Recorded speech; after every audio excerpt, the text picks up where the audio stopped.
Today we're joined by an expert in global food prices. Dr. Andrews, thank you for being here. Thanks, Bruce. It's always great to speak with you. So, Dr. Andrews, is it true that prices for the same product can change quite a lot from store to store, town to town, country to country? Oh, absolutely.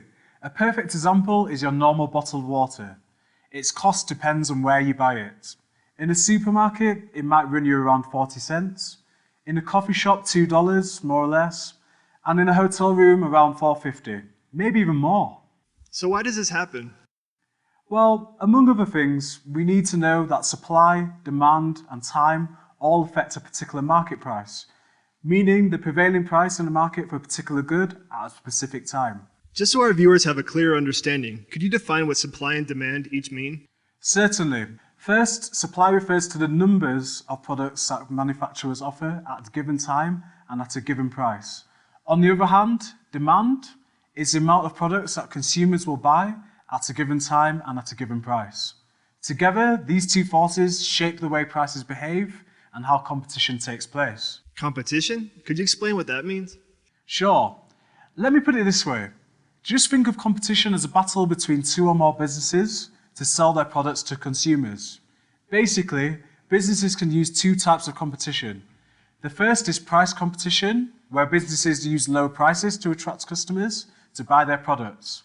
This practice is very common among large supermarket chains that buy large amounts of any product, like our example of bottles of water, so they can sell them at a low price. That makes sense. But can you explain to us why a bottle of water costs so much in a hotel room? That's because hotels buy fewer items than supermarket chains, and they need to add their own fixed costs, for instance rent and salaries, as well as variable costs, such as commissions or advertising, to the price of their products.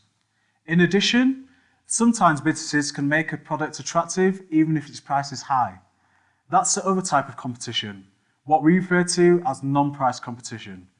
Under non-price competition, businesses try to attract customers by promoting product quality, customer service, and overall corporate image.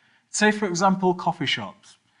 A cup of coffee there can be a lot more expensive than in a convenience store or fast food restaurant. However, people buy their morning coffee in a coffee shop because of everything else that surrounds the product, including perception of quality, location, atmosphere, and so on. Wow, I never realized that before. And what about agricultural products? Is it the same with them?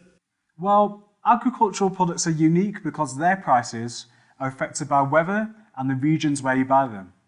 So you're saying the same fruit or vegetables grown here in the US may have a different price in other countries? Exactly. Take, for example, tomatoes. A kilo tomato costs about $1.30 in Mexico, but $4 in France and nearly $4.80 in Brazil. Those are significant differences. But how can that be? All those countries produce tomatoes, don't they? Yes, they do. But prices can easily change if there is a problem with the weather, for example, droughts or floods, which affect production and ultimately price. Food prices also change if you have to import fruit or vegetables rather than produce them locally. A perfect example is the price of oranges. In South Africa, a kilo of oranges costs $1.31, but in the UK, the exact same kilo of oranges costs $3.52. And the reason for this variation is simple. The UK has to import a lot of fruit, whereas South Africa produces a wide variety of fruit and exports crops to other countries. Amazing, and a very clear explanation. Finally, Dr. Andrews, how can our viewers find the best bargains where they live? Well, Bruce, first of all, always compare prices. Sometimes the exact same item or product can vary in price from one place to another, as we mentioned before.